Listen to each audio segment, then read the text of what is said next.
And we're off. Hello, everyone. How are you doing? My name is Luke Thomas. This is episode 172 of my live chat. I hope you're doing well. Thank you so much for joining me. Today on the docket, I'm actually not totally sure what's up on there. I think it's stuff related to what might be happening this weekend, maybe some of the Nevada Commission stuff, right, with the 10-8 and all of their bullshit posturing that people in MMA just eat up because everyone just wants to get along and not really challenge anybody to do a better job, especially those who are in the public space and the public eye and who are public work entities. Everyone just wants to be like, oh, look, they held a seminar. Isn't that good enough? No, I'm an adult. No, I'm an adult. It's not holding a fucking seminar on Zoom is actually not enough. That's actually not restorative justice, nor is that really telling me much about what you will do to do a better job other than more Zoom meetings. So no, that's not really jack shit. There's Othello hooking me up with that little thingamajig. We got a thinner wrap this time, a thinner overlay. See if you guys like it. If you like it, let me know. If you don't, leave a message and everything else in between. Also, let me put this a little bit lower. There we go. Also, for everyone who might be interested, you can take the poll right now. So we have all these announcements from UFC 295, UFC 296. Now, are these confirmed fights? I don't know. The UFC will announce fights that aren't confirmed, but let's operate under the assumption that they are confirmed. So two of the big ones, Jiri Prochazka returning against Alex Pereira for the vacant light heavyweight title, which should be all kinds of fun. And then Colby Covington versus Leon Edwards, which is a fight I have close to zero interest in, but it's going to happen. So there's something to react to there. So the question is, which pair do you think is going to win? Jiri Colby, Jiri Leon, Alex Colby, Alex Leon. So there's a you can take that vote right now, and we'll get to some of those results plus some other polls throughout the course of this. Yeah. All right. So we have a lot to get to. There's a bunch of stuff I want to do today. So without further ado, let's get this party started, shall we?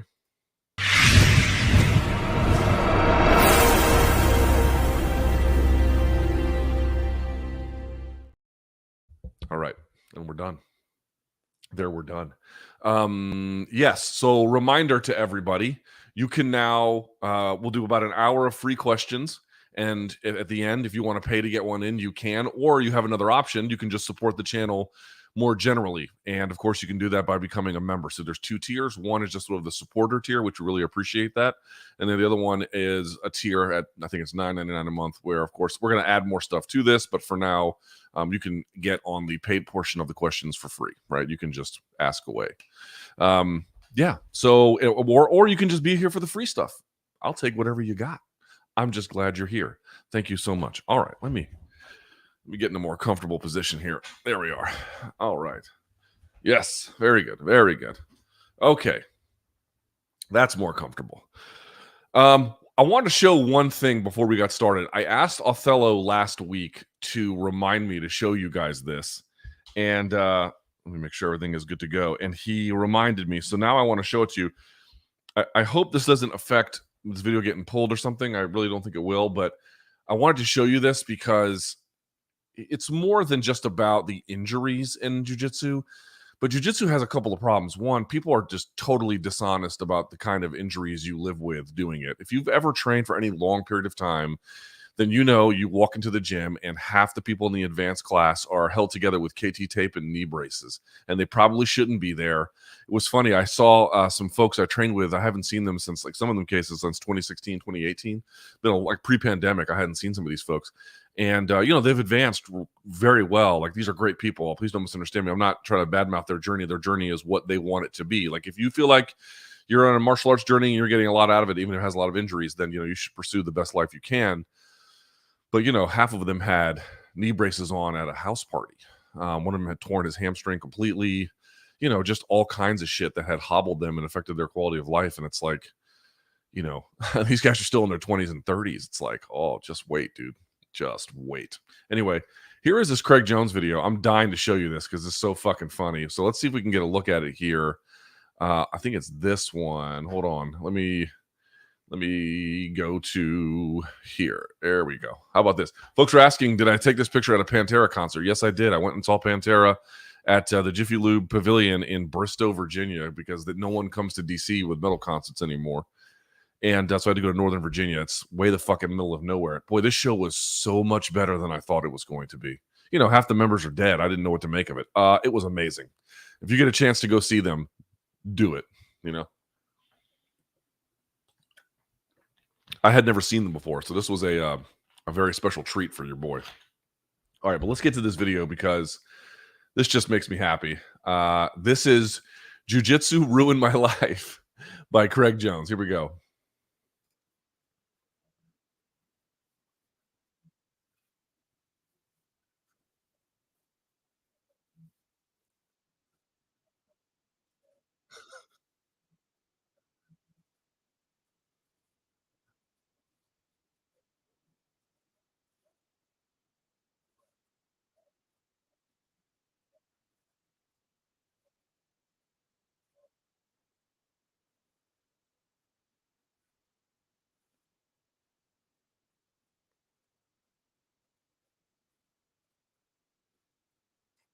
Right. And there's no sound. Oh, there's no sound on this fucking thing? Oh, fuck. All right, we'll have to come back to it. God damn it. All right. Well, there's that. We'll have to come back to it. Fucking hell. What are you going to do? Good Lord. I had sound coming through on mine.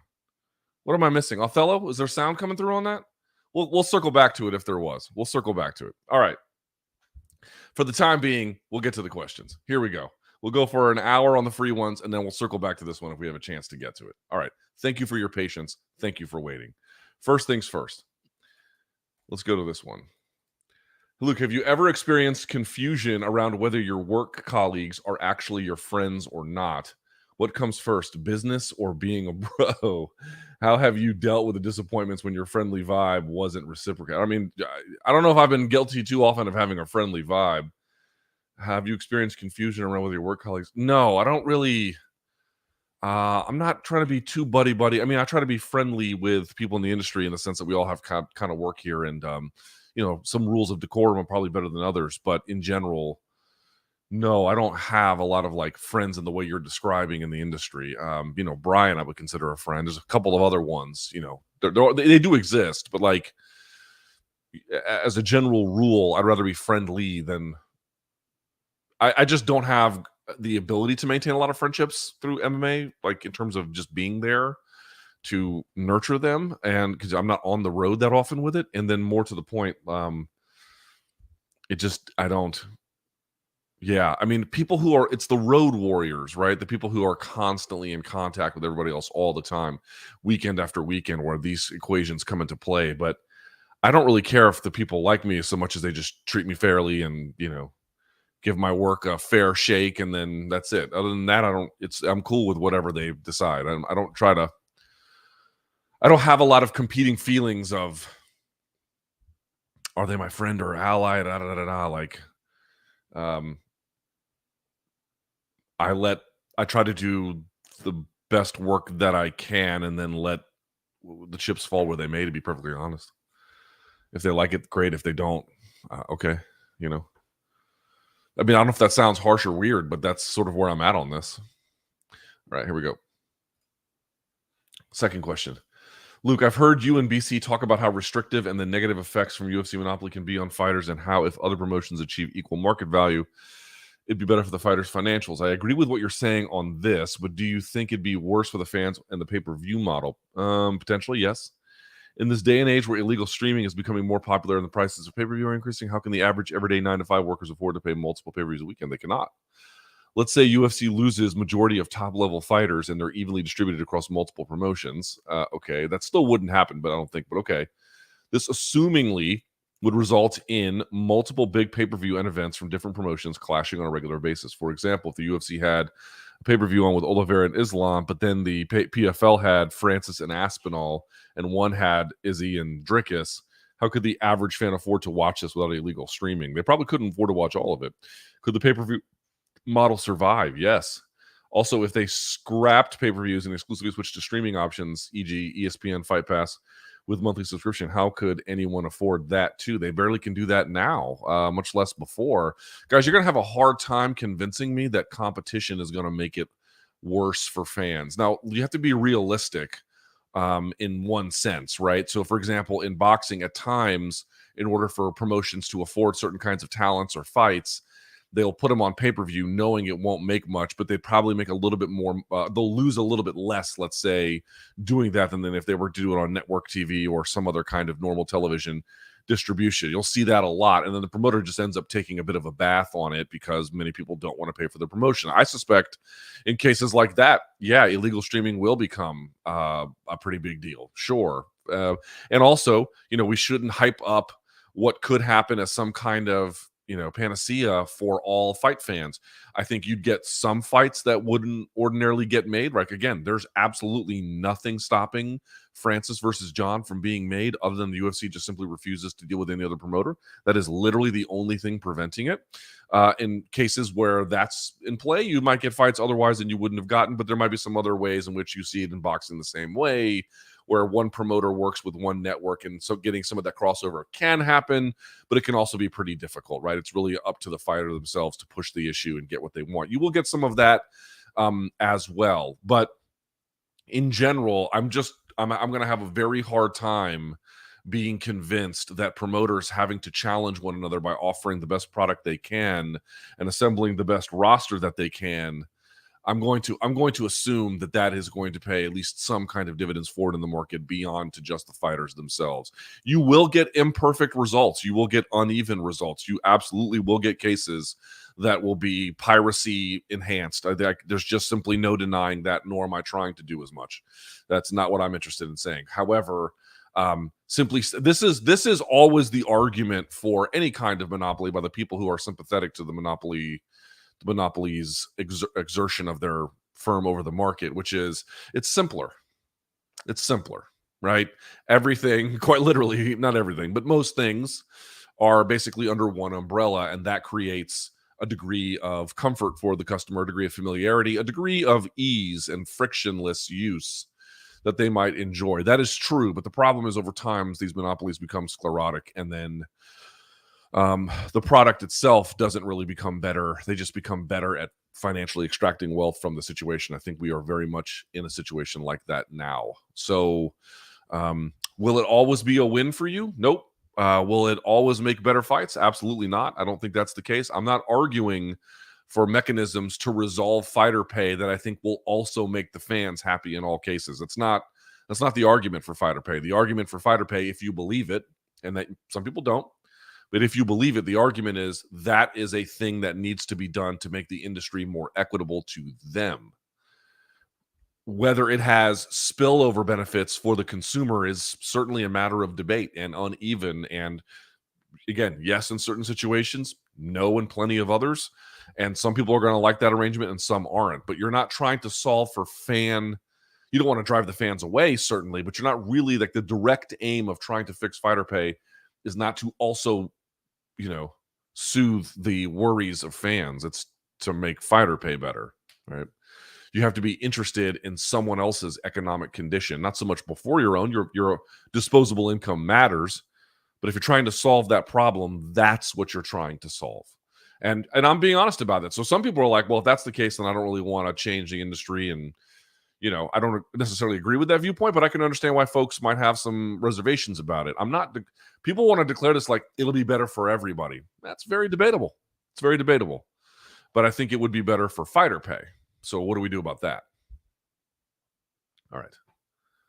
Let's go to the next one. Let's see what we got. Let's go to this one. Oops. I don't want to get in the way. Right here. Luke, I've seen quite a lot of talk since the Izzy loss that if Khabib stuck around, he'd eventually lost, which I agree with. This game is impossible to be flawless. Blah, blah, blah. Makes me wonder, is getting out early the best way to seal your legacy, or should we give more credit and even leeway to someone like Valentina, Izzy, or Silva, who kept going and eventually lost? Seems to be a general consensus from the average MMA fan is that they've hurt their legacy from what I've seen online. So knowing when to exit is critically important. Critically important. The guys I've seen get it the most right were probably Khabib was one of them. I thought DC stuck around a little bit too long, but not like calamitously so, but a little bit too long. George St. Pierre, I thought played it about as well as you're ever going to see somebody play it. He did a fantastic job. BJ Penn did one of the worst jobs I've ever seen. One of the absolute just disaster to his legacy, unfortunately. So the issue for me is this. I don't think it's the early exit in the sense that like, oh, they could have still won fights and we didn't get them. The question is, did they fight enough of the right people?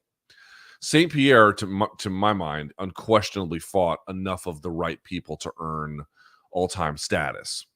He also, once he realized that that ship was going to, well, that ship was going to dock, or whatever metaphor you'd like to use, then he got out, took a break, came back and found a very, great opportunity to go up a weight class, get a second belt against a challenger he perceived he could beat. He was right. He did. And then he bowed out immediately. Like, he played that about as well as you're ever going to see someone do that. So what you have to look at is not so much early exit versus not. Could they have kept winning versus not? The question is, with the time that they had, how many elite guys did they beat? What kind of streak did they go on? What kind of measurable dominance did they show us in that time? The knock on Khabib, when people say he got out early, it's like early relative to what? Well, he could have stuck around and fought some of the other guys of his generation that he never really got around to. He could have still been around and fought, whoever from the up and coming or anybody else. He just, I know he fought Dustin, he fought Gaethje, he fought Conor, obviously, but he could have stuck around and fought some more names, maybe gone to 170. He got out in the sense that he didn't fight as many of those elite names during his reign on top as someone like St. Pierre did, or someone like Anderson Silva did, although now you're getting into a question of how good was 155 versus 185, but certainly the streak that Anderson went on was pretty unique and pretty special. So, GSP and Khabib both got out early, or got out before it was too late. The argument for Khabib is, or I should say against him rather, pardon me, is that he didn't fight quite as many of the best guys as he should have before he bowed out. It was a little bit too early. But, when he is in his 50s and 60s, and I'm going to assume still has his mental faculties because he didn't take a lot of damage in his career, probably not too much damage in training, and basically was able to keep his cognitive health intact later on, that will age quite well, versus some of these other people. But you can make an argument for Khabib that his dominance was extraordinary but short-lived. St. Pierre's went a little bit longer, and I think for that reason he occupies in my mind in terms of like what they were able to do before timing an exit. St. Pierre pushed it right up to the line. Khabib pushed it like with a lot of room left before that. But again, he had his own calculus about why he wanted to get out. He had his own calculus about why he was done with this. He had his own calculus about what was important to him and what wasn't. So, by the way, this whole idea like Khabib would have lost if he stuck around, folks, that's a guarantee. That's a guarantee. Now, the question is, how long would that have to be before he would have lost? And that can be a matter of debate. But I mean, you stick around till you're 40, let's say, for example, 155, it's going to go badly for you. Like, it's a guarantee he would have lost. It's just, how long would that have taken before we got there? I don't know the answer to that, obviously. All right, here we go. Here is it. By the way, this gentleman, a member. How about that? Thank you to him. This is Josh Sinnott. I don't know how you say that. All right. Luke, in an interview with Eric Nixick, he recommended watching a series of fights of Eugene Behrman coached fights to appreciate the rise of his coaching prowess. Would you ever do a breakdown like this for your channel? Something like this, something like get to know this MMA coach in 5 fights, highlighting common influence across fighters they coach. Yeah, I could do something like that, only with the participation of the coach. It would be too many details. There'd be some things you could pick up across styles, but a lot of these fighters are very different. They have very different identities. There's some stuff that they pick up, but they pick it up in uneven ways, even in a gym that might emphasize a series of qualities or practices the same way. But I could do it if I had their, not their permission, but like their participation in telling that story. I would need to sit down with them to do an accurate job, I think. I don't know if I could do it without that. All right. Luke, I know you have been asked this a lot recently, but for it hits home. For me, it hits home. I think you meant to write. My father passed away a few days ago. Jesus. And you mentioned some things to do and not do, drinking possibly being number one. Anything else in hindsight you would do differently? Thanks for the content and perspective. Yeah. Well, first of all, Jesus Christ, man, I'm really sorry to hear that. That is uniquely terrible. That is terrible. I don't know what the circumstances are. It's not my circumstances or position to know. It's the same answer I give everybody. don't do what I did, which is drink all the time. It's a real bad idea. It's probably going to go real bad for you if you do that. So don't do that. And the most important thing, aside from staying away from drugs and alcohol as best you possibly can, which I don't know if expecting zero tolerance from that's a great idea. But the number one thing that it really has mattered over time is you have to have, and this will be very difficult. Sorry, this will be very difficult. You have to live the most, not ordinary as in basic, but the most routine life that you can. You should wake up at the same time. You should make sure that, not like you have to keep some kind of military order, but you should have routine. You should have structure. You should follow that structure.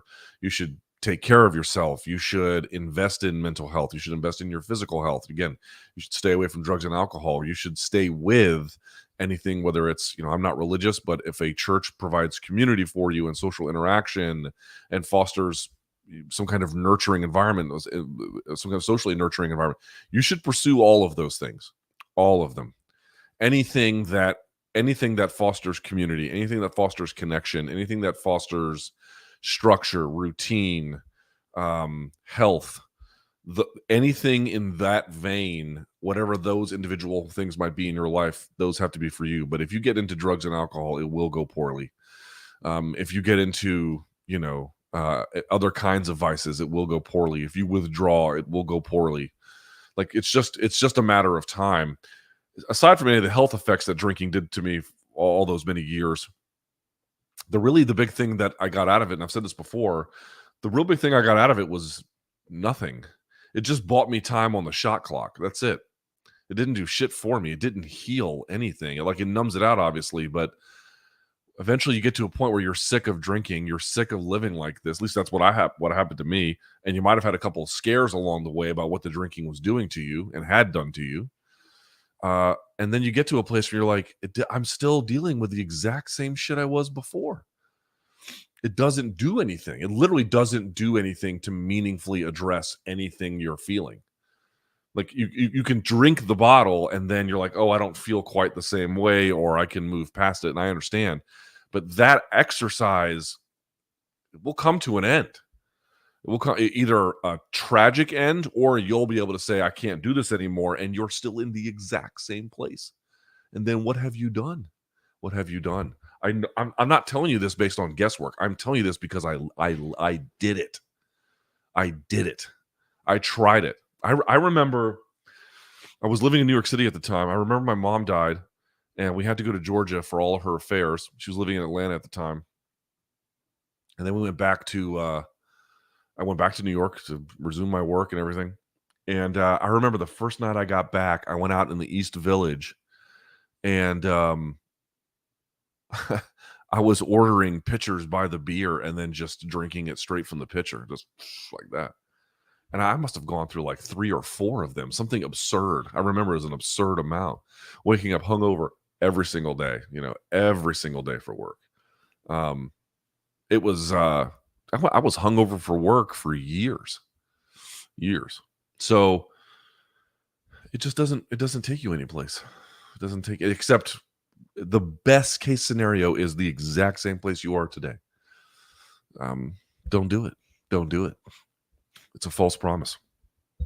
You have to live healthy. You have to make healthy choices. You have to make choices that foster productive, healthy lifestyles. And if that sounds like a little bit bro hustle culture stuff, I don't know what to tell you about the optics of the recommendations I'm giving you, other than I could say that the results, those are the only things I have found that work. And of course, speaking with a mental health professional or some other kind of person who is capable of giving you genuinely valuable psychiatric or otherwise, helpful advice, right? Somebody who's really grounded in these matters, who can really walk you through it. You should not, if you've had a parent or a loved one die on you recently, the last thing you should be trying to do is just walk that alone.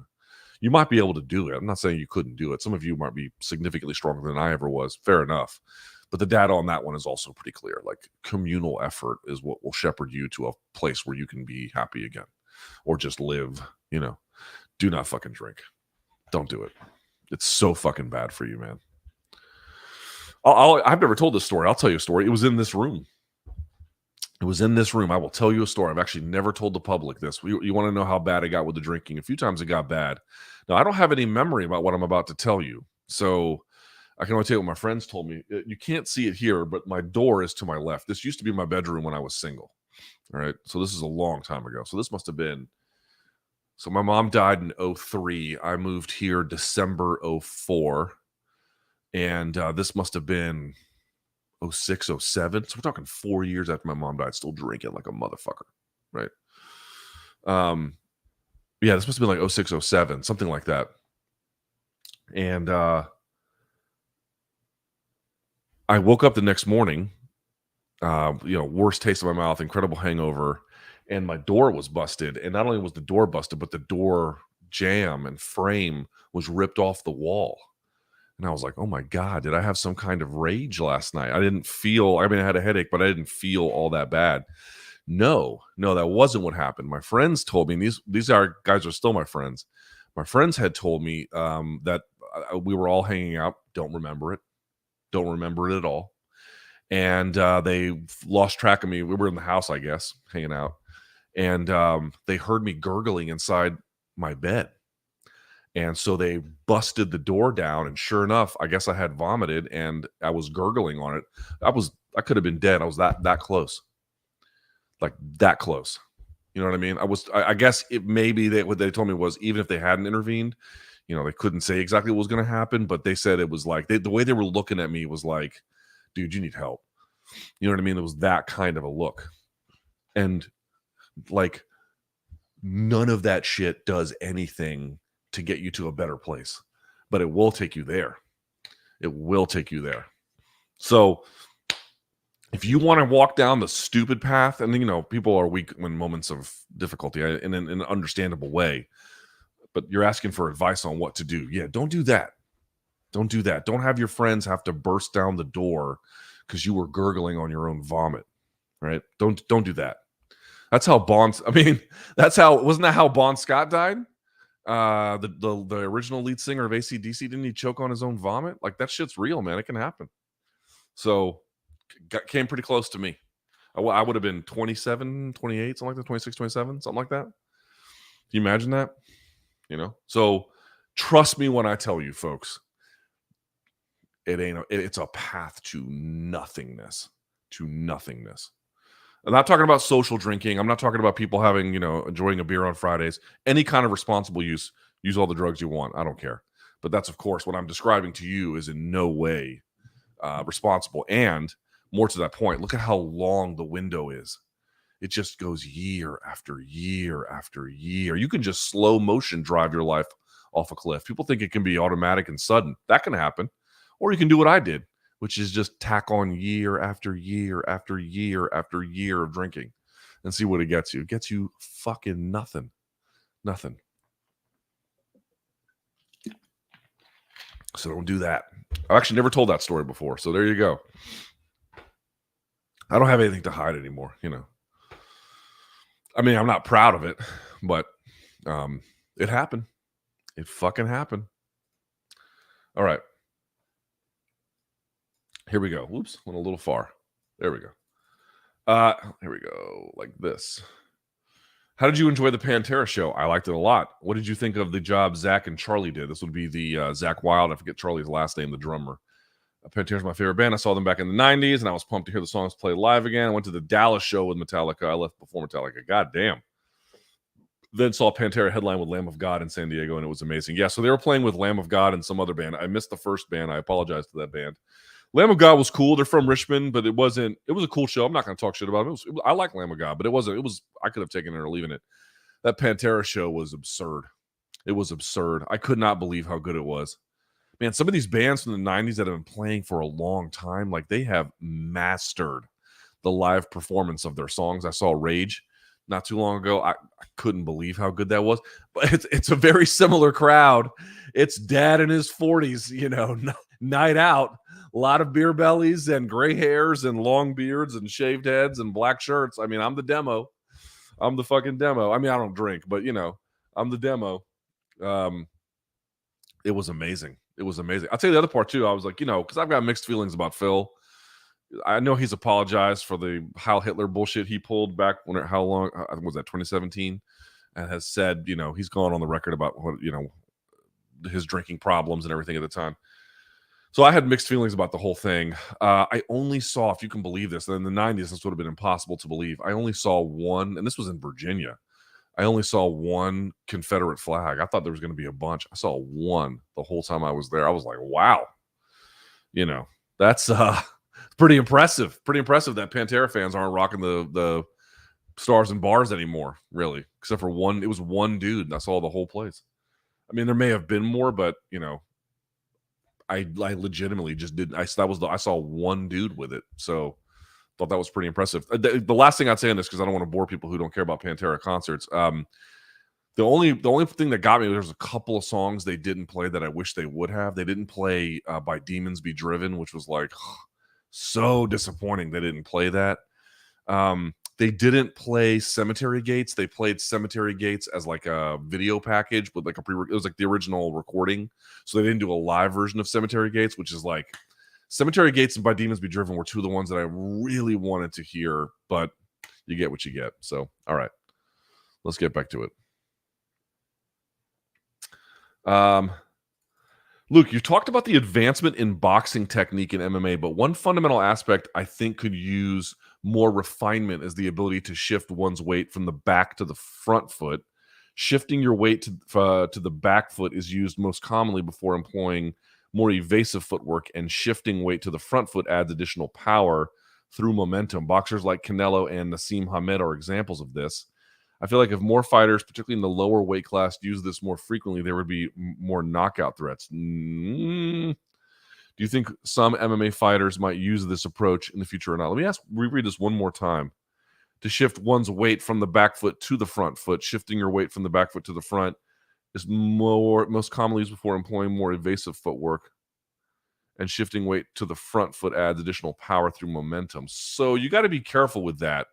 First of all, you're going to have to pivot off the front foot if you're going to pivot at all. So if you go bop, bop, and then you roll, and then you pivot out, you have to pivot on the front foot, not the back foot. So there can be issues where that's really not the case.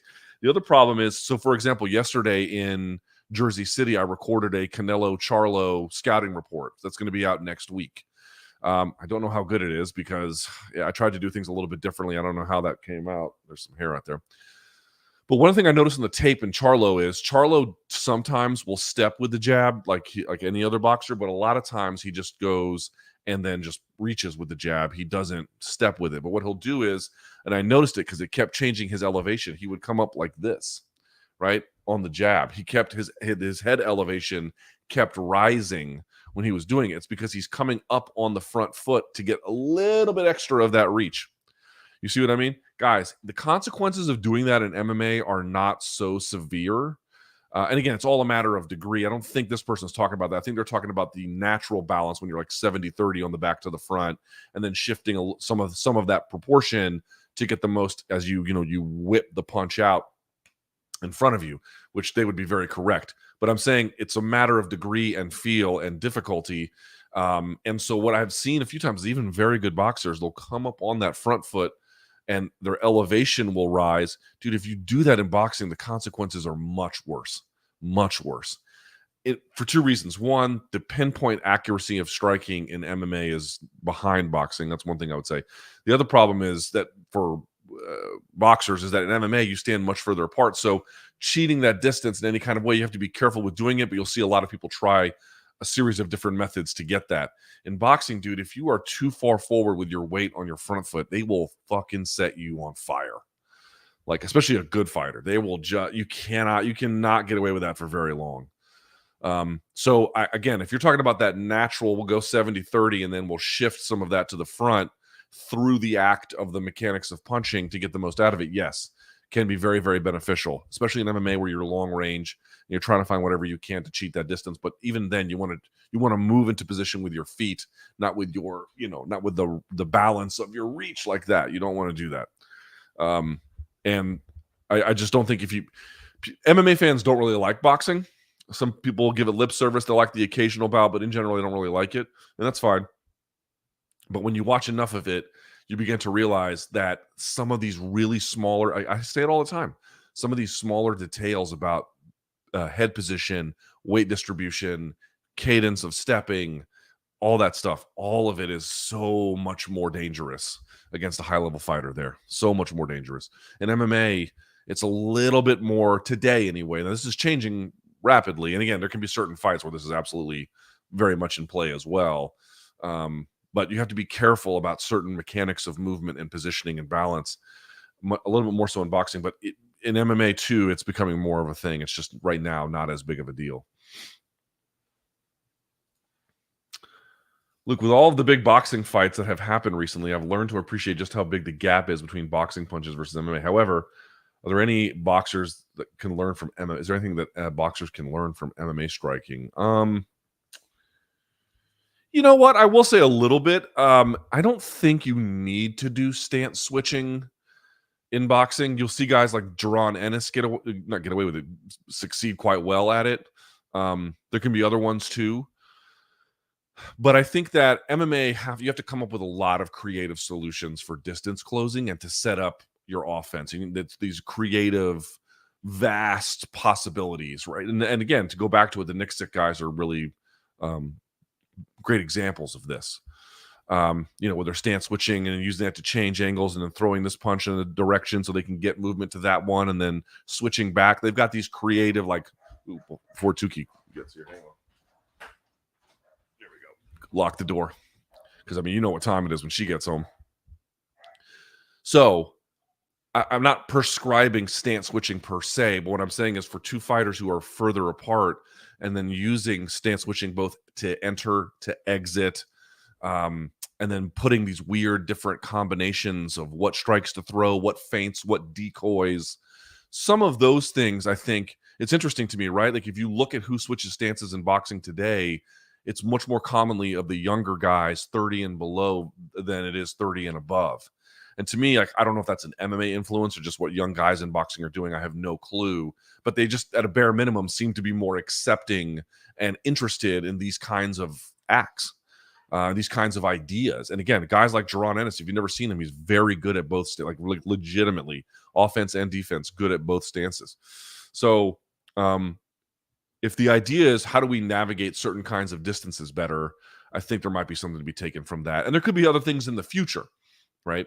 Some of the ways in which they hold their hands for guard or different kinds of guard manipulation. But even then, having full hands versus, just a glove is not going to be nearly as valuable. But right now, I would say negotiating distance with creativity is something that I think potentially could be borrowed. But even then, I would, they're just different sports. They have different needs. They're trying to problem solve around different realities. Yeah. You can probably hear the Tukester. Look, I know it's probably not going to happen next, but how do you see a fight between Strickland and Dricus going? They asked this, I think, last week or maybe 2 weeks ago on the live chat. It's a fucking great question, man. And by the way, based on some of the things Izzy said, you guys see his video that he put out? Based on some of the things he said there, I'm inferring this. I don't know exactly what he means, but it sounded to me like he's saying, I want next when I come back, but it didn't necessarily sound like he wants like next, like immediate rematch. And again, I don't think there's a case for an immediate rematch. I don't think he has to go too far back in the queue, but an immediate rematch, no. So it's the same thing. It's like Dricus is a lot less precise, I think, than Izzy. But I think this version of him might even, again, relative to Sean, might be more dangerous. He's certainly going to hit with a ton of bricks. He's going to take more chances. He's going to mix it up in the wrestling. He's going to put a pace on him. I think he's going to try and push Sean back, to be honest with you, rather than accepting that fight. I don't think, unless he gets tired and it's not working. But I'll say this, early on, I think he's going to be trying to walk down Sean. I really believe that. I think he's going to be trying to walk him down. And, to what extent he'll have success, I don't know. But I firmly believe you're going to try and see something like that. So he's going to try and he's going to do the same thing he always does. Guys, that guard pass he used on Robert, the Sao Paulo pass, that is the kind of pass you use when you're a big, strong guy and you're trying to physically contort a person to make them give you the guard pass. This is not tricking them, and their body by getting dominant angles from mobile passing, where you're like, it's Toriando passing, hot, and you're going the other way or something. That's not what this is. You're just crunching a guy up like a fucking cannon of ice, and you're making them give you the pass. That's what that is. That is to me so representative of his game. So representative of his game. It's a little bit unusual. Not that it's not technical. It's very technical. Unusual in the sense you don't see it a lot. And it's just hard-nosed, in your face, make you suffer guard passing. I think that's his whole style of fighting, to be honest. In your face, hard-nosed, make you suffer. The thing is, he just leaves more openings, but he might be more dangerous with what risks he's willing to take. I think it's a tough matchup for Sean. I mean, listen, dude, Sean's the fucking champion, right? Whoever he fights, I know it's middleweight, but whoever he fights is going to be a tough fucking guy, right? Welcome to being a champion. Like, this ain't Abus Magomedov, my guy. That's not who this is. He's a good fighter too, but he ain't Dricus. And I had to learn about Dricus the hard way. Let's be honest about that too. But okay, lesson learned. Dude, he's hard-nosed, man. And full of confidence too, dude. He's coming off stopping Robert Whittaker, for fuck's sake. So Sean's gonna be coming in with confidence as well, having beaten Izzy, but still.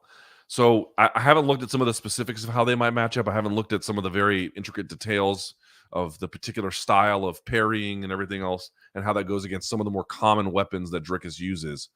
I think because Dricus, the only fight I really sat down and really watched was the Whittaker fight. And again, I went back to that one. They had a game plan in that fight that was very specific to Whittaker. So based on that, I would expect him to have a specific game plan for Sean related to his particular strengths. And based off what he showed defensively last time, Sean, I'm going to guess that a big part of that is going to be taking him down, ground and pound, getting right in his face, backing him up, just denying that process that Sean does before it ever gets started. Back to the questions. Do you think one of the main reasons for fan turnover is because it's the only sport that involves a lot of subjectivity? In every other sport, schedules are automated and playoffs are based on results. In the UFC and in boxing, to a degree, it's based on marketability and how much Dana likes you, in this particular case, Colby. I get sick of it a lot because there's no consistency. Auto rematches, who gets title shots. Do you think it would benefit from more rigid protocols of who gets title shots, auto rematches, similar to mandatories?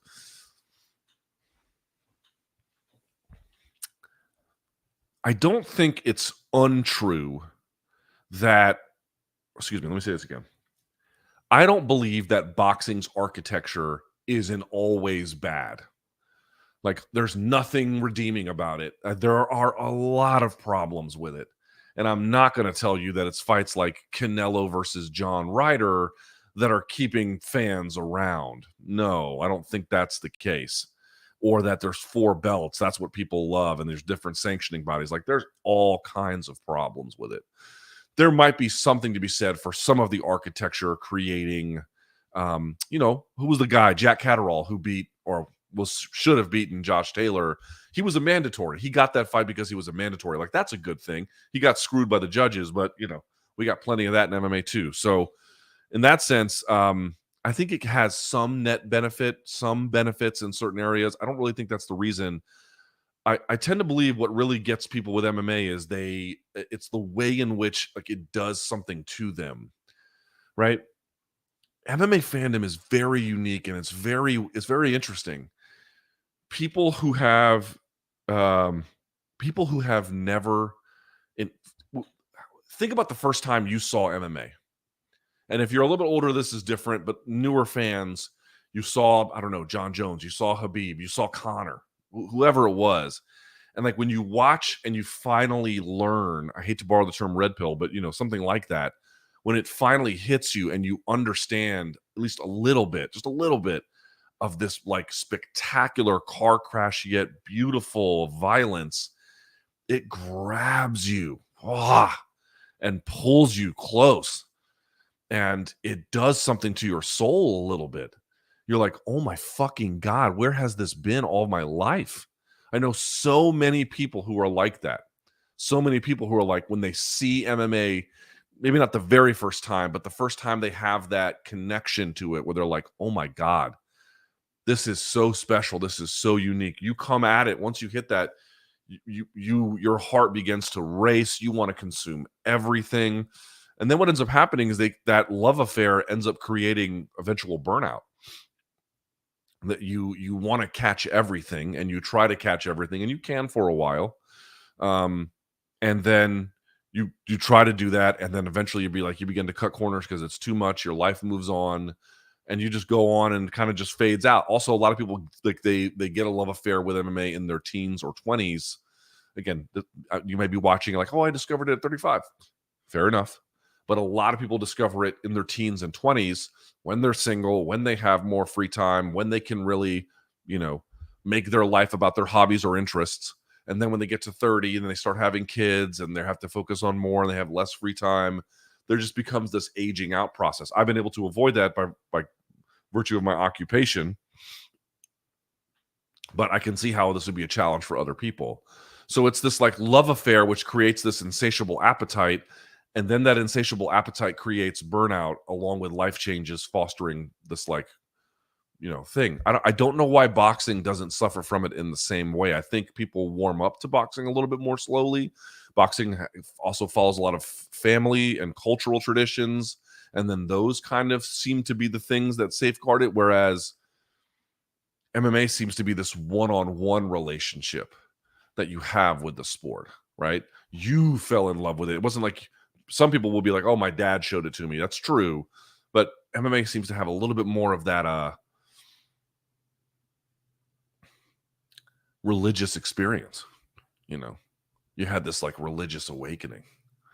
But the problem is that ends up, that one-on-one relationship you have, that you create fatigue for yourself. And then life takes you in a different direction. And all of a sudden it goes.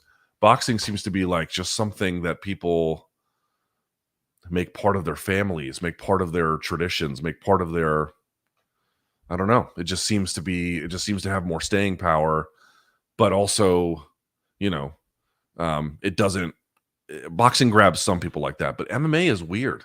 And in certain ways it's cool. That people like MMA just like, wow, dude, it just completely grabs you by the shoulders and shakes you into this awaked state of like, I have to see this every day. And this is the most amazing thing I've ever seen. I have to spend my Saturdays doing this, Boxing seems to have a little bit more of the let you come and go thing. I don't quite have a great answer, but I do feel like, having seen people's religious conversion experiences that they have with MMA, it's unique. It's unique, but it ultimately sets up turnover, I think. Scoring system. Look, with all the controversy over scoring this year, are there any real ways to make the situation better? I mean, we've been over this one a million times. Or are MMA fans relegated to just hoping the judges don't ruin a fight? Listen, the wheels of justice grind slowly on this one, okay? I do believe that over the very, very, very long term, that some public pressure actually matters. I do believe that. The reason why I say that is because even for the Nevada Commission, which is just truly one of the least impressive in my mind in terms of what they're actually willing to do, they, this week, yesterday in fact, had this seminar. Now, here I am praising it. I started out criticizing it. I need to give, there is some praise that it is owed.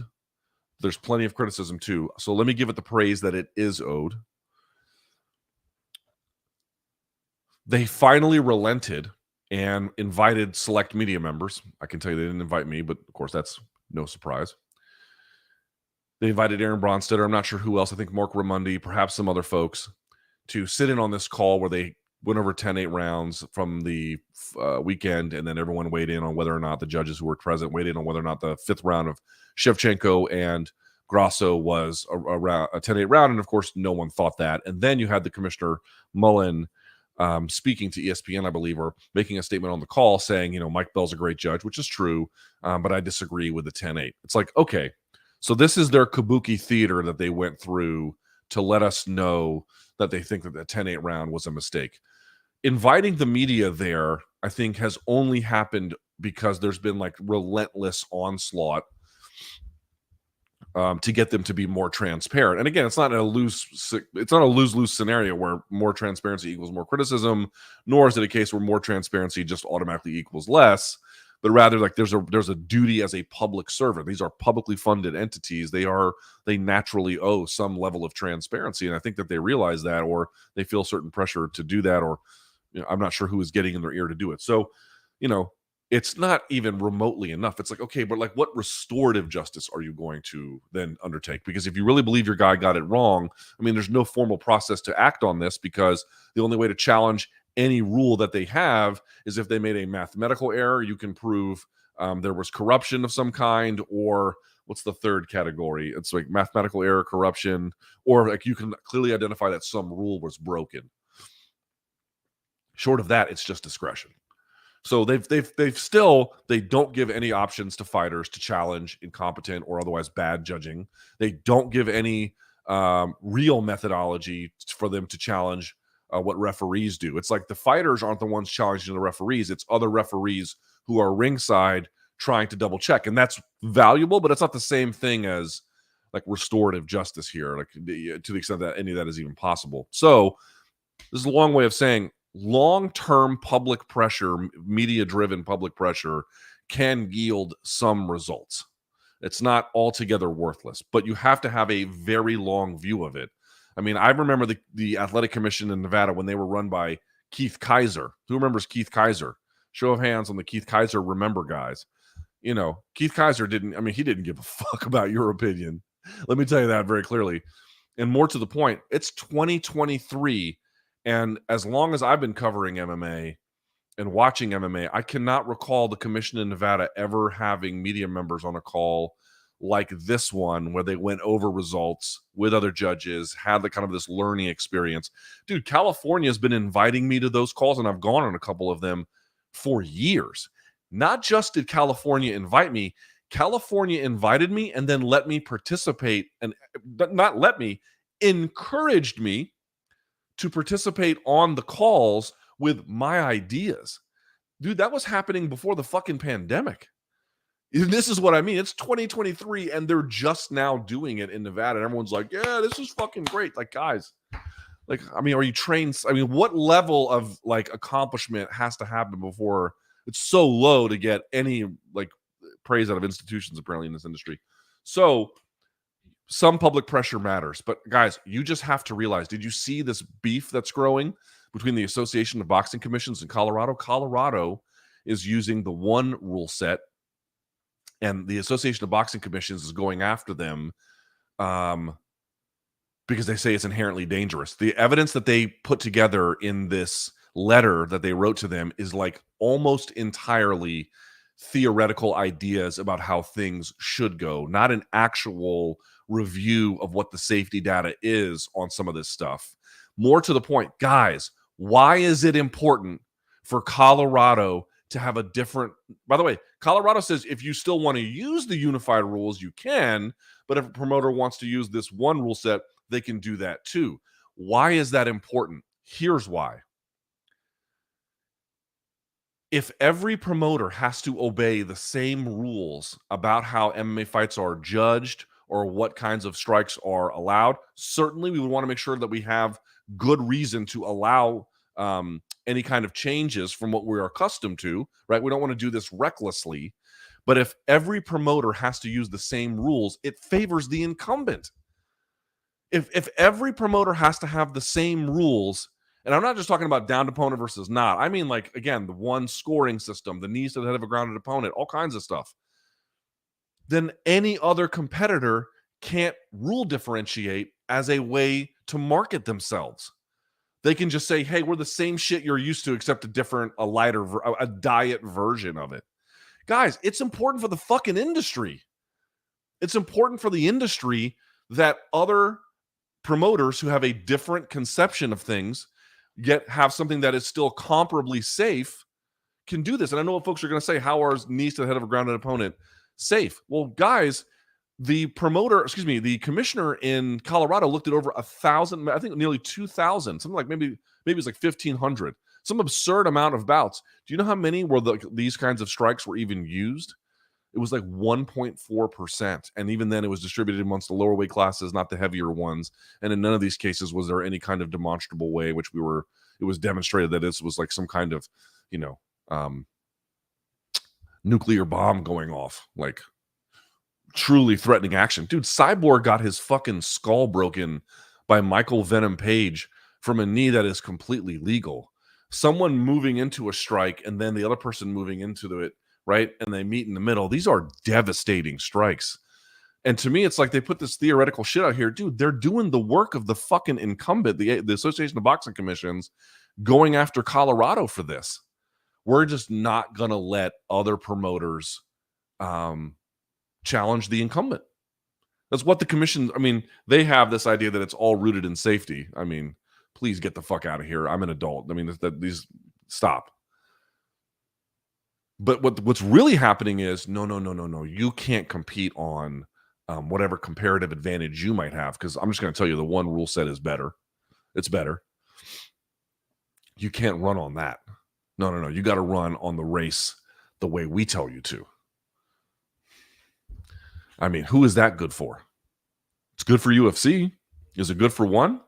Is it good for you? Is it good for the fighters? I don't think it is. But it's definitely good for the incumbent. It's great for the incumbent.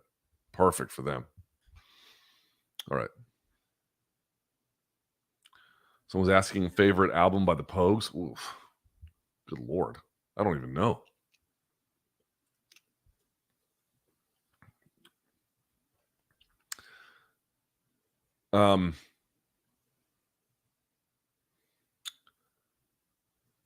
Okay. I'm hardly qualified to give a great answer on this, so I'll touch it a little bit. Luke, obviously not all black belts are created equally, but that's true of any belt.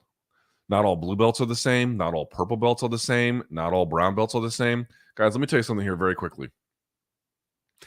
Even with the same instructor in the same gym, not all of the blue belts that he or she hands out are the same. Not all of the purple belts that they hand out to the same gym and the same people in the same gym, not all of those are equivalent. Not all of the browns, not all of the blacks. Not all of the belts that they hand out, even inside the same gym, are the same. There's massive variance. There are certain kinds of core competencies, general guidelines people are looking for. But you can have someone in your gym who is a 35-year-old man who's been training for 3 years, probably is due for a blue belt. You could have another guy, 18-year-old kid, who's just fucking housing everybody in 6 months. Somebody who was a wrestler, but also just a brilliant natural aptitude for jiu-jitsu, and they can go on to compete in the blue belt world championships and win it. Their blue belts would not be equivalent. They're not equivalent, and they train in the same gym. This is a very common thing. It's not at all unheard of. So you're asking about black belts. Why do you think that is, and who would you say are some of the best to receive a black belt under? Any competent and fair and good judge of character as well as ability. I don't really know who I would name as people. People I know and trust. Seth Smith of Upstream BJJ in Richmond, Virginia. I know and trust him. Yeah, he's great. Ryan Hall, 50-50. I know and trust him. He's great. The guy who I trained under for a long time, who was a Pedro Sauer black belt, Nakapon, he's great. You can go to a lot of folks. The guy who in DC, he runs Estilo BJJ, Venezuelan dude. Oh, God, what the fuck? My brain doesn't work right anymore. But yeah, these are all. I think he's a Yamasaki black belt. There's lots of great guys, but the reason why they're different is because people are having different martial arts journeys. Some people learn quicker than others. Some people have different lives inside of the martial arts journey. Like, there are competition every weekend.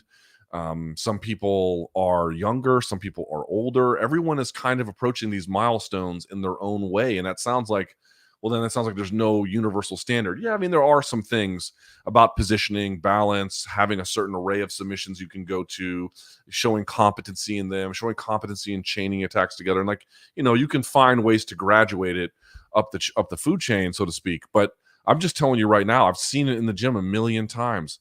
Your instructor handing out belts, he can give a blue belt to this person and that person the same day. It doesn't mean the same thing. A purple, brown, black. Now, again, if you're getting to the black belt stage, there is a real level of mastery that I think, has to be achieved. Okay, fair enough. But even then, like, there are black belts who don't really compete all that much and they reach the rank of black belt. And then there are guys who get black belt in like 4 years, like Mike Fowler, Are there black belts equivalent? No. Is the black belt that Gary Tonin has the same as the black belt that the guy in, I'll make up a place, Roanoke, Virginia has? No, they're not equivalent. They couldn't possibly be. They're on different journeys. One is using it for mastery and performance in the sports side of it. Another one is doing self-defense, personal work. And again, a level of competency at each of those levels has to be demonstrated, but they can mean vastly different things. They are not the same at all. I am so glad you asked this question. Luke, with performances from Strickland and JDM recently, how important going forward for fighters is a defense-oriented game? Fucking great question. And is it a fight style with a high guard as effective against wrestlers as it is against strikers, such as Holland and Izzy? Well, never say never. Like, these people were like, well, it can work against this one and it can't work against that one. You'll make a lot of the mistakes I've made. So I don't recommend saying that. But this is such a great question. It's been on my mind, this kind of idea, a lot. And I think you are absolutely onto something. So with that in mind, let me say this.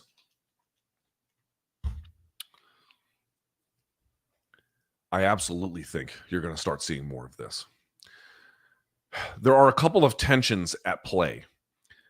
MMA is only really scored on offense. Defense, inherently in the rules, is written as its own reward, at least in the unified rules. By the way, on the One Championship rules, takedown defense is positively, affirmatively scored.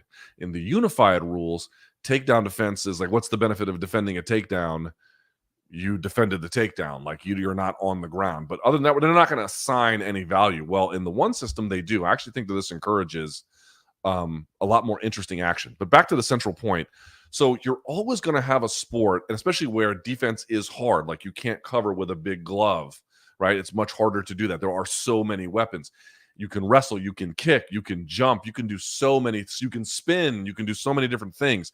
In any kind of sport like that, offense is going to be at the premium end of things, and it's always going to lead. But the problem is, if your focus on the offensive tools is too, how do we say this, is too, there are a lot of MMA fighters who spend way too much time working on their offense and not nearly as much on their defense, and it's wide fucking spread. And it's partly the way that they train. Most people train to learn offense first and then defense after that. They don't make it as much of a premium because offense it's what's scored, and it's just inherently what you want. Like, what you want is, I want to learn how to uppercut someone more than I want to learn good footwork to circle out and pivot out and all that kind of stuff, whatever it may be, or where to hold my hands exactly right. They don't want to work on those kinds of things. The better coaches now weave everything together as they teach offense, getting into good position to throw a leg kick, getting out of position, right?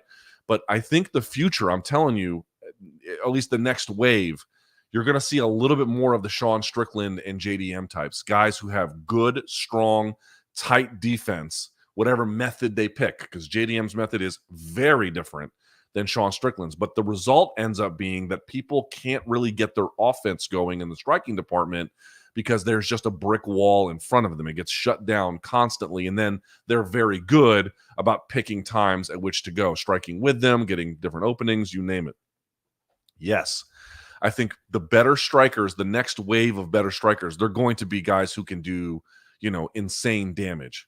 But I really believe that there's going to be a wave of either strikers or a wave of guys who have, in the striking part of their game, stout defense, and they're going to build around a strong, stout defense with effective offense, but a little bit more apportioned than it once was. MMA has just been wild offense really from day one. And now you're not just seeing strategy, but you're seeing defense move into a place. I mean, you just need it. And MMA, you need to have for long-term success. St. Pierre solved this problem with wrestling. His striking defense got better, but it wasn't great, right? What really kept him out of trouble was he would just take people down and then control them. That was his way of reducing chaos. That was his way of taking the variables he couldn't control and then pulling them out of the variables that were affecting the fight. That's how he did it. Pretty impressive. So yes, I absolutely believe this is the future of, you're going to see much more of this, much more. And again, you already saw it on this card, Kyle Nelson, right? He did a great job with that. Did you listen to the JRE with Kurt Angle? I saw something on TikTok about him eating like fuck tons of prescription drugs and pain pills. Like, I was alarmed at how much he was having. Last one on this. We'll get to some of the paid questions here. Question on music. What's your take on separating art from an artist? I've been listening to a bunch of Vinny Paz and really like his song End of Days, but I'm not a fan of the messaging. Yeah, good question. Love to hear you talk about it. Also, get ready for them rough DC winters, my guy. Dude, I've been living in DC for almost 30 years. I'm not unaccustomed to the winters, but okay, they're not as bad as they are in Philly anyway. He has recanted most of that message in the last album. I forget which song it was. Was it Manufactured Consent? No. Maybe it's that one. I forget which one it was. On the last album, he basically recanted, because he had that dude, what's his name? David Icke, who's just a complete loon. And I think that's his name. But he recants a lot of that stuff where it was just, skeletons on the moon and Aleister Crowley and all that stuff. I think he walks. I can't speak for Vinny, but I think he walks certainly the more controversial elements of that back. Being skeptical of power, I think, is very justified in our current age. But I understand your point. I would just say keep up with the more modern part of the collection, and he walks a lot of that back. All right. I don't know what to do about the Craig Jones thing. I guess I'm going to have to figure that out at a different time, but we can get to any of the paid questions that we have here, if that's all right. Let's see. All right. Let's do here's the private chat. No audio. Weird. All right. Let's get to what we got here. All right. And again, if you don't want to contribute, you don't have to. And if you are a subscriber, then you can just do it on the top tier for free. Here we go. So Pereira beat Izzy and beat two other fighters who beat Izzy, Strickland, and Blachowicz. Now, after beating 3 former and current middleweight and light heavyweight champions, he's on the cusp of light heavyweight gold. Quite the legacy. One of the most remarkable runs to one title I've ever seen, much less 2. God bless him, dude. I love his story. I don't know if it's going to work for him, but I kind of hope that it does. He's got one of the most interesting stories. You talking about speed running glory in MMA, the way he's done it. Good for him, dude. Good for him. And he did it in another sport to build up his name and his stature. He delivered when it was time to deliver. God bless him, man. That was great. It's fucking great. All right. I have noticed whenever Helwani angers the MMA fan base, I see a lot of either dog whistling or blatant anti-Semitic comments towards him. Any thoughts? Yeah, dude. The people in MMA have retrograde ideas about gays, about minorities, about Jews, about all kinds of people. Like the complete. I mean, yes. Like, I cannot overstate to you how retrograde and mainstreamed retrograde the ideas are. Every day I wake up, I saw some influencer. What the fuck was his name? He wasn't an MMA guy, but what the fuck was his name? These guys, some dude, I don't know the fucking name of these jabronis, but he was hitting a heavy bag and he was like, would you rather your kid go to a gay pride parade or the gym? And it's like he hit the heavy bag like the biggest fucking wimp you'd ever seen in your life. And it's like, dude, you're not the fucking guardians of masculinity, bro. Not you. Not you. You're not that guy. What's that, dude? You're not that guy, pal. You're not that guy. You're not that guy. I'm not saying I'm the guy either. I'm not, but I don't pretend to be. right? I don't pretend to be some like I'm the guardian of masculinity, like these anti-gay attitudes. Like, who the fuck are you, man? Not just that guy, like anybody. Like I have so many people with ideas straight out of 1987. It's like, we really have to argue over this fucking shit again? I lived through us arguing over this. These are stupid ideas. But yeah, this is a place full of 100%, not 100%, that's not quite true. What I mean is, I would never ever tell someone, you should check out the ideas that get circulated in MMA if you want to have a better understanding of what educated, informed, and enlightened ideas look like. I would never say that. I would never say that. Favorite Dimebag solo? Probably the one on Cemetery Gates. Also, any Colombian metal bands you discover that you recommend? No, my wife would be better about that, but I'm not. They're I don't know if they're Colombian, but they're Latino.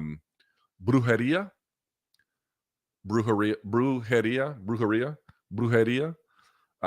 Those fuckers are powerful. Best of luck to the Commanders playing my Bills this Sunday. If the game goes forward, it's supposed to rain like tropical storm. Love the show in the live chat. Best regards to you. Yeah, thanks, bro. I appreciate it. Let's hope the game goes off.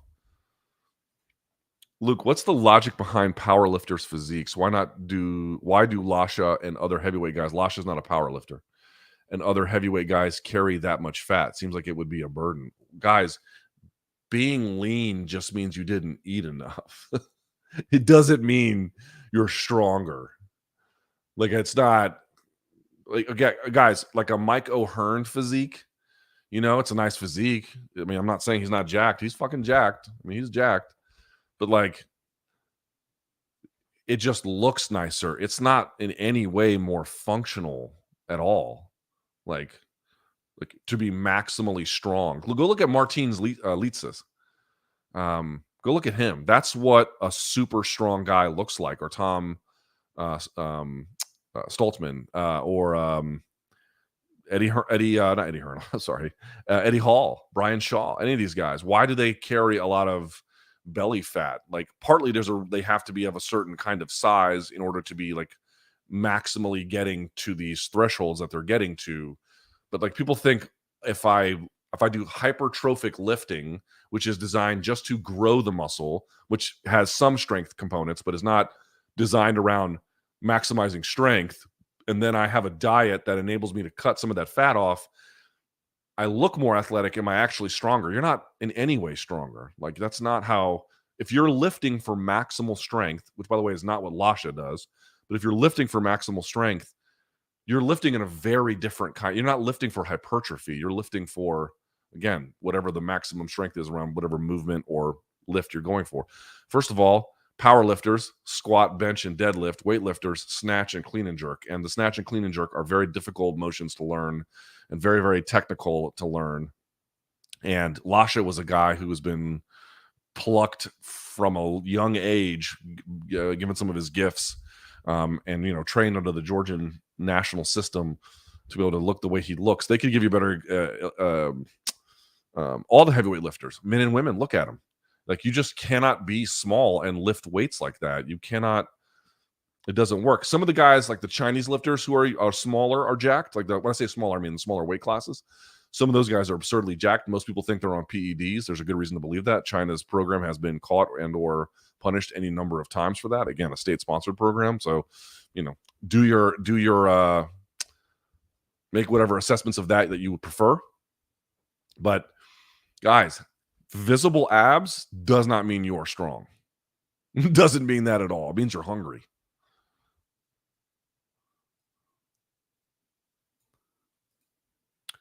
Luke, your wife's you said your wife loves Opeth. That's right, she does. Fantastic music choice. As a fellow fan, I would like to ask, do you know her favorite song or album? Ooh. Album, I don't know. Some of her songs, let me see something. I could tell you. Oof. Oh, Face of Melinda is one of her favorites. For sure. Face of Melinda. I'm not sure about some of the other ones, but the Face of Melinda is a big one for her. Yeah. Superlek versus Rodtang tomorrow morning on 1. You watching? Didn't that fight get all fucked up? Superlek missed weight. Now it's 3 rounds non-title. Maybe. What will be the X factor in the Jiri Alex matchup? Both have flatline power, but Alex can be more dialed in on his striking. I mean, dude, Jiri is so out of his mind, bonkers, risk taking. I mean, you name it. I listen. He's like a much wilder version of even Justin Gaethje 1.0. With that style, he's going to beat a lot of guys, and with that style, he's going to get beaten. I really don't know what to expect with his time off, what the injury did to him. Has he cleaned up his game? I suspect, everyone, if it's a kickboxing bout, Alex will win, probably, but it's not. It's an MMA bout, and even then, if they're just doing striking, there's still some big differences with the space and how it's employed. I hesitate to make a lot of proclamations about that, at least until I've had a chance to do some more tape study. But yeah, the X factor is going to be, I think maybe Alex's chin at 205, which we didn't really get a full test of in the last fight.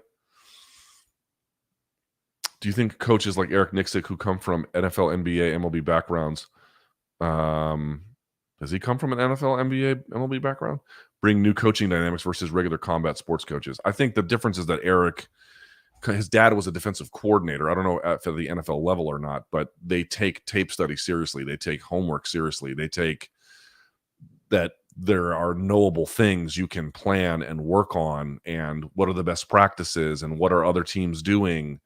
They just seem to be asking all the right questions and have a set of work habits that focus a lot on collectible, knowable data. And a lot of these other teams are like, we practiced, and they have these weird ideas about being in balance and harmony, and I don't do a lot of tape study. Like, these guys do a fuck ton, relentless.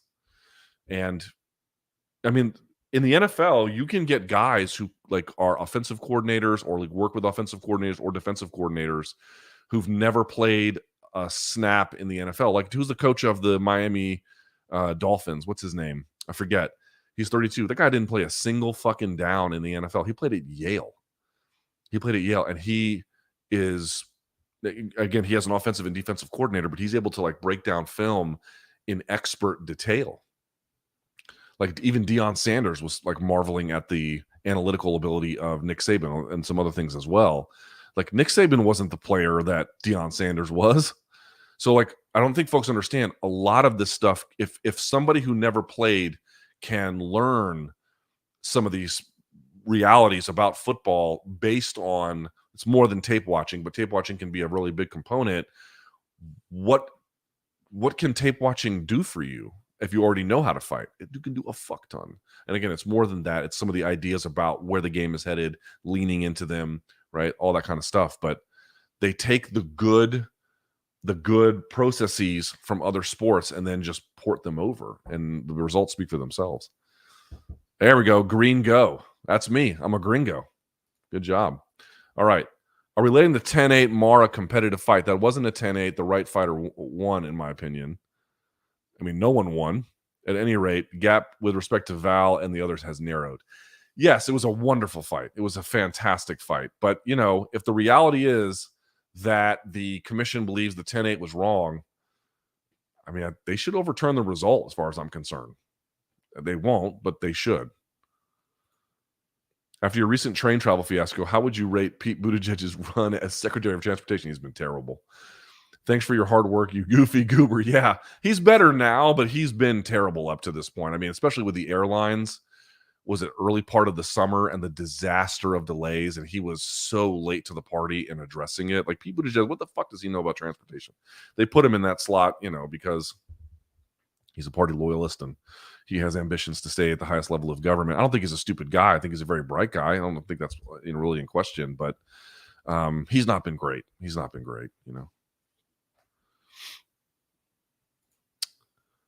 Why not invite a female fighter to host part of the show with you and BC once in a while? Okay. All major MMA shows are men only hosted. Same for pay-per-view previews. Can't you try having Aaron Blanchfield, some non-obvious name, on one of these days. Yeah, I would love to. There's not many in the New York City area. We would love to. I mean, the reality is, like, what's amazing, there's a lot of fighters who have their YouTube channels, and those are all guys or ladies who are pretty good on camera. But it's not a huge number of them. And then a lot of the other fighters aren't necessarily like, you see like Shannon Sharp and Richard Sherman and like all these other ex-athletes who are really good on the mic. But the UFC snatches up most of them, and it makes it hard to, like, for example, I could get Michael Chiesa on, but you're asking for a woman. Like, I've had Laura Senko on a lot, but now she has like bigger fish to fry. Dude, I had Laura Senko on my show when I was on SiriusXM literally every week. Every week I had her on. There's just not many people who can do what she can do who also live in the New York City area. So don't get me wrong, but this is what I mean. It's like why are there so many crazy ass ideas floating around MMA, either anti-Semitic or just insane? It's just the same demo. It's just young dudes. That's all it ever is. So you just don't have a wide population of other voices to hear from. Full Metal Pants became a member. Thank you, bro. Appreciate it. Or lady. I don't know. Chael got so offended when Dricus Duplessis called him out, but he was okay clowning on him for weeks and spinning a pro UFC tail. Why talk? I didn't see this. Was this on his show? Where was this? I didn't see this. I don't know. I mean, yeah, I didn't see it. Without seeing it, I just can't comment. Luke, Prime McGregor versus Gaethje. Prime McGregor. Yeah. Prime McGregor was quite good. Do you think the UFC will change the color of the octagon canvas for 300? Remember the piss yellow canvas at UFC 200? I think they might try, but they're not going to go back to the yellow. I didn't hate the yellow. Everyone fucking hated the yellow. I didn't hate the yellow, but people did. Oh, here we go. iPhone users still can't join the channel. Needs to be fixed. Okay, Othello, make a note. We'll look into the iPhone issue. I didn't know there was one, but we'll look into it. There you go. Dear Mr. Thomas, no question. I just want to thank you for your content. Has helped me get through a difficult time. I'm glad I could help. Get your daughter a nice gift. 500 RON equals oh shit. Well, dude, that's extremely generous of you. Thank you. I will tell Tukey that someone hooked her up. That's great, dude. Thank you so much. That's very nice of you. I really appreciate that. Thank you. All right. At Othman, hello, Luke. You often talk about your struggles with alcohol after your mom passed. Were you a functioning alcoholic, or did it take you to getting your shit together? I mean, the reality is on the functioning thing, I don't know what the data shows. My view on that is you can be functioning for a really long time, but then the problems begin to accumulate, and then the drinking hits more acute phases. So you can have long stretches. When I say long stretches, I mean years, where, yes, you can be one. So I did have long stretches where I was one. But again, as I indicated earlier, you can also have these, like, one problem begins to pile up, and then the drinking you were moderating to some degree, it goes up a little bit, and then the more problems, then it goes up a little bit, and some unforeseen event happens, and then you go into a spiral. Like, when you're a functioning alcoholic, people think you're in control. No, you're on the verge of being out of control. That's how I see it. Again, I'm not entirely sure what the data shows, but my lived experience, to what extent that is worth anything, is, yeah, you can do it for a while.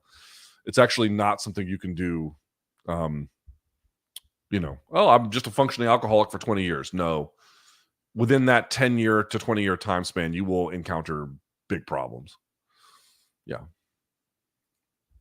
Bi-monthly attempt to hear what Rogan said to you after the podcast. I was thinking about that today. Yeah, that was curtains for me. I think it was curtains for me. Didn't think of it at the time. Didn't think much about it at all at the time. Now I'm like, oh, right. It's curtains for me.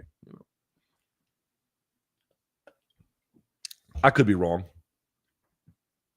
I don't think so, though. I texted him not too long ago. He didn't respond. So that seemed to me like this might be it, I don't think he's mad at me or anything. He still likes, on occasion, some of my Instagram posts, but he used to text me a lot. And now I didn't even get a response. So I think that ship sailed. But, I'm not mad at him. He's got to live his life. I mean, there's people making 1 million hours of demands on his life, and he already had me on once. I would just be an asshole to complain. I'm not going to complain. But, yeah, I think that ship has sailed. All right. Is the Association of Boxing Commissions talking out of their ass with their comments, about Colorado and knees to the grounded opponent? Do I need to be concerned about Colorado changing the rules? We need to be very vigilant and careful about any rule change or different way of looking at it if safety is still going to be a premium. But my view, and you should do independent, you should read their letter. I think Eric McGracken posted it at combatsportslaw.com. You should have an independent view. You should read what they wrote. What I took from it was they were making a grand series of assumptions that really may or may not apply to the real world at all. And I don't mean to dismiss their concerns, but the fact that MMA under their watch became a monopolized industry and they're trying to preserve the incumbents' comparative advantages makes me deeply suspicious of either their judgment or their motivations or both. Someone says, can't wait for the day Dana breaks actual news. Like, we get it. You made some fights, but could you? Well, I mean, again, I don't think that waiting on generosity from any promoter, unless they've like competing with their generosity, I just don't think in boxing or MMA is, that train's not showing up, How do coaches get paid besides 10% of purse? Like Eric Nixick being head coach of Extreme Couture, do team coaches get salary or something like that? Every gym's going to have a different operation. Some of the guys have to kind of run the gym at like the actual gym. Like they have to be in charge of scheduling kids classes and who's manning the front desk and whatnot. And other guys are just like coaches of the athlete programs. So they're very, very different. So it would really just be how the gym's structured, like what job responsibilities do they have? And are they a part of just the athlete program? Do they actually run the brick and mortar institution? That's how they get paid. Shouts to Adam Cole. Thank you, my G. I appreciate it. Shouts to Captain. I appreciate it. Let's see what we got here. Seferino Decaney says, with more fighters decorating their belts like Alexa Grasso, Yair, and Sean Strickland with duct tape, should we have a special belt colors for cultures? I don't want to run this thing into the ground, but the WBC has done this in boxing. They did it, I think, back in 2017, 2019. And so this is kind of like a continuation of this. So like, it felt like, hey, the Mexicans were the first to do this with the WBC. We're kind of keeping that tradition alive in the MMA way. It was beautiful. I just don't want to run it into the ground. But I see a case for more commemorative belts under the right circumstance in the future? Absolutely. But let's just not take a good thing and then keep doing more of it and then lose whatever value that it once had. I wouldn't want to do that. Updates on the Bellator PFL merger, inside info. I don't have any more than what's already out there. I've heard that it's very, very close to being done, if not already done. I'm not sure what's holding up the announcement. Some things I've heard are that actually, I can't corroborate that, so I shouldn't say that. But I've definitely heard from people very much in the know that it's almost done, if not done already.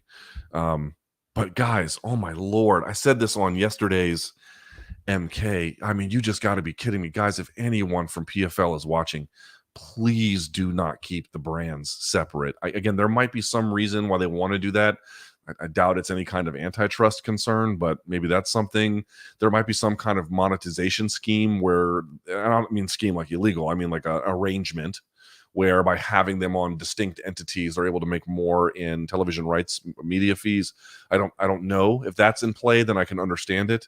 But if that's not in play, it is a fucking huge mistake to keep the brand separate. Guys, you're buying a brand because the people who had it are selling it. I don't mean that to say it in a pejorative way. I'm just simply remarking, if the brand was stronger, I don't think they would be necessarily in that position. But that doesn't, of course, mean that there's not value. There is, I think, tremendous value in buying Bellator. It's just not for the name and the IP. It's for, in my judgment, is for that incredible roster that they have, which I think would add a significant amount of quality to what PFL wants to do. There's the library, and there's maybe a few other things I'm not really thinking of. There could be some great staff that should be retained. You name it. But like the Bellator brand itself, are they under the impression that there are a huge number of MMA fans that have a sentimental attachment to it? I'm sure there are some, But to me, that wouldn't be the reason to do the separate divisions. In fact, I think that would get in the way. PFL has some good things about it, but can't make a footprint. Bellator is being sold. Like, obviously, something is ailing both organizations. But if you put them together, you can solve a lot of different problems. You can actually do something meaningful. And I also think they need to change their tournament format system. You can actually do something pretty valuable in that. Keeping them separate, it's like, dude, the reason it's being sold, like, you're going to buy something that you could use to solve existing problems that PFL has, and you're just not gonna? What on earth would be the purpose of that? PFL needs what Bellator has, not as a separate entity, as one to assuage some of the issues. I cannot make any sense whatsoever of keeping the brand separate unless there's something I just genuinely don't get. Very bad idea. I saw Okamoto's ESPN rankings. His person writes putrid. I like Brett. Sean's at 5. Izzy at 1. Yeah, I disagree with that. I don't even understand that. Rankings are now, not yesterday. This isn't merit-based, but nepotistic. Old Boys Club. I don't know if it's nepotism. That's not quite the right word. The nepotism would not be an accurate description. I think on the pound-for-pound list, when you're looking at the broad scope of someone's overall career achievements, even if one has beaten the other, there can be circumstances where they're still ranked above them. However, for divisional rankings, I don't think you can do that. It's like if we're just talking at middleweight and one guy beat the other guy, you can't. My judgment is you really can't do that and have coherent rankings. So if I see Brett when I'm in Vegas next, I'll make fun of him. But I do like him. He's a good guy. Thank you, Chris. Appreciate that. If you had to pick one MA, what would it be? For me, Enshin, the bone-breaking one martial art, the bone-breaking brutality of Kyokushin and Sabaki footwork, judo throw. Yeah, probably judo. But judo's so fucking bad for you. Like, however bad jiu-jitsu is for you, judo is like way worse. It's like way worse. Luke, your thoughts on Infant Annihilator? I haven't listened to too much of them. They make Cannibal Corpse seem like Sesame Street. Yeah. Gore Guts, too. I've been hearing some of their songs. I've been listening to a little more hip-hop recently. Terrence writes, would be willing to get on a nutrition program for some of the fighters use and record. Would I be willing to get on? I don't need a fighter's nutrition plan. No. I mean, guys, they're going to live in camp a very monastic lifestyle. If you want to get on a diet plan, you need a diet plan you can do like the rest of your life. I don't mean diet as in like restriction. I mean like how you balance what you eat. You need to do that for the rest of your life. And of course, if you're training for certain things, you can up it or change it or whatever. But like, why would I want to be? I don't live like a fighter. I don't train like one. I'm not trying to reach a goal of losing weight in the way that they are for a very specific purpose around a certain timeline. I don't have any of that. I don't have any desire to do that. No. If Colby can't get a takedown, how does he do? Poorly. I'm not really interested in that fight. I mean, I'm not here to say that Leon's just going to run away with it. Colby might win, but dude, Leon's takedown defense in the second Usman fight was fucking good. And Colby's 36. He's fought once a year the last like 2-3 years. Like, I don't know about that one. The one drawback to Strickland and JDM's defensive approach is that it can lead to close fights and come off as boring to casuals. True. Do you think that this can stop the style from becoming prominent? Nope. If it's a valuable style that yields very positive results, you will see more of it. Of course, you'll see people who like don't want to do that. You know, the guys who want to be cowboys and stuff, fine. But you'll definitely see copycats. Dude, here's what they copycat. What works. Yeah, you'll see copycats. Captain V writes, if we, the fans, get BC to do a cameo shitting on himself, would you air it on MK? Of course. Of course. Happily. Please do. Could you see Colby retiring if he loses to Leon? He's had too many chances at the title, and his resume in retrospect is terrible. I think he's probably going to try and milk it for all he can with the time he has remaining, so probably not. But if he gets like viciously KO'd, it would be hard to know where he goes from there, you know. He's not going to get a rematch. Luke, how would you feel about the decision if it was a draw because of a 10-10 fourth round? It's not a 10-10 fourth round. Oh, fourth round. I'd live with it. I don't agree, but I could live with that. Sure, I could live with that. For your money, what is the most electric crowd reaction in UFC history? It has to be UFC 68. I was there and it was loud. My ears were ringing. UFC 68, that was the one where Randy came back, right? If I'm not mistaken. Yeah. Yes, that is the most insane thing I think I've ever seen. You know, I've seen some pretty crazy ones. Dude, I'll tell you, Spence Crawford in the arena was fucking bananas too. After he dropped him the first time, everyone in the arena was like, "Oh shit!" Like, I mean, it was crazy. Yeah. All right, Craig, a new member. Shouts to Craig. Thank you, my G. Who has a better Philly shell, Dustin or Sean? Sean's is more defensively valuable. I can say that. How does Pereira create damage with his leg kicks, considering he kicks with the inside of his shin? There's still a shin bone rubbing on it. It's just not turned over. But you can. He kind of, the angle at which he throws it and the side of the bone still interacts with it. I mean, it gets the job done. Mocracy writes, what do you think of Carlos Ulberg's call out of Reyes? Not especially inspired, but smart. How do you see that fight going? Ulberg's been on a tear. What would it take for MK to cover a power slap event? Dude, I mean, well, that's a good question. What would it take me to cover a power slap event? I mean, could I cover it however I wanted? Like, I could still be shitty about it? Probably, 20 to 50 grand, something like that. And I could, and on the condition I could still be awful about it if I wanted to. that is what I would do. Yeah. In any case,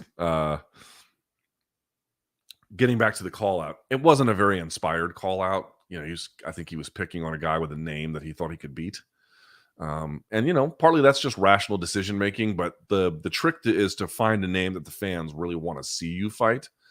Maybe they want to see him fight Dominic Reyes. I don't know. I didn't get that sense in the immediate aftermath. They want to see him fight someone I think that they feel like is not on a big time losing streak and as a danger to him. So, Ulberg is probably right that if he got that fight and won, that beating Reyes has some name value still attached to it. But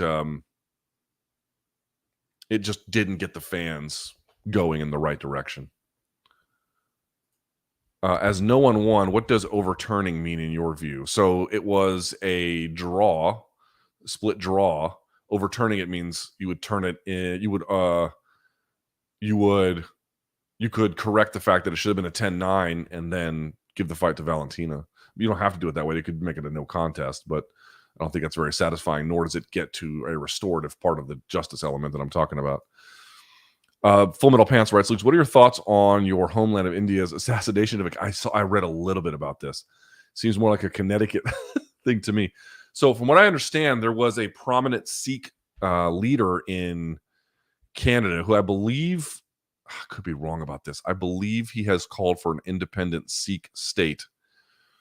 Not in Canada, but I believe in parts of India. And Justin Trudeau made some accusations that his death had direct links to Narendra Modi's government. I don't know. I have not read any of the details beyond just the very basic ones. I don't know. It would be fucking shocking if it was true, but also like real scary. Some people say, I've seen other Indians be like, oh, they're glad that guy is dead. I saw that on social media. I don't know much about the gentleman who died. I don't know much about the circumstances. I read, again, some of the basic headlines.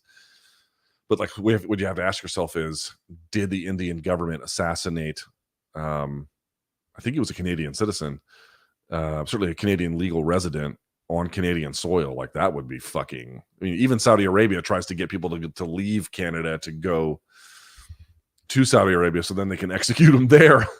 But yeah, that's bad. If that's true, I just haven't had a chance. Guys, that dissected I did on Canelo and Charlo has eaten up all my life. I had to go through all the details on the Rosario, Harrison 2, and Castaño 2 fights, and then the Plant fight for Canelo and some other ones. and it has like eaten up all my time. All right, we're gonna get this going here. First ever super chat. What age is prime Shakira? Ooh. So how old was she in 2002? I would say that, whatever she was then. I don't know how old she is now, but whatever that was then. All right, last one. This person writes, dude was a terrorist, but I'm an Indian and so biased. Yeah, I mean, I don't know what he was. I don't know. You might be right. You might be completely out of your mind. I genuinely do not know. I just know what basic details I've gleaned from following the story from afar. All right. With that in mind, Othello, send me the results of the poll so that I can share them with you right here. Let me see. Send me those. By the way, here we go. You got them there, dude? Listen to this. Ready? Hey, if you're a UFC fighter, gambling on your own fights, that's fucking illegal. Yeah, it is, Dana White. It's fucking illegal. You know what I'm saying? All right. I don't know if you can hear me. I'm waiting for these results. Oh, he checked out. Dagger. Oh, you're killing me. You're killing me, guy. All right. We'll get him for next time. I'm not going to belabor the point. Hey, guys, thank you so much for watching. I really appreciate it. Thumbs up on the video. Subscribe. It's free. All that good stuff. Reminder, if you want to support the channel, you can join as a member or not. But if you want to, it's certainly very beneficial and helpful for me. So thank you to everyone who did. I appreciate it very much. This will go up on podcast platforms tonight. And yeah. Thank you guys so much for watching. I'm out of here. Until next time, you know what the deal is. Stay frosty. Bye.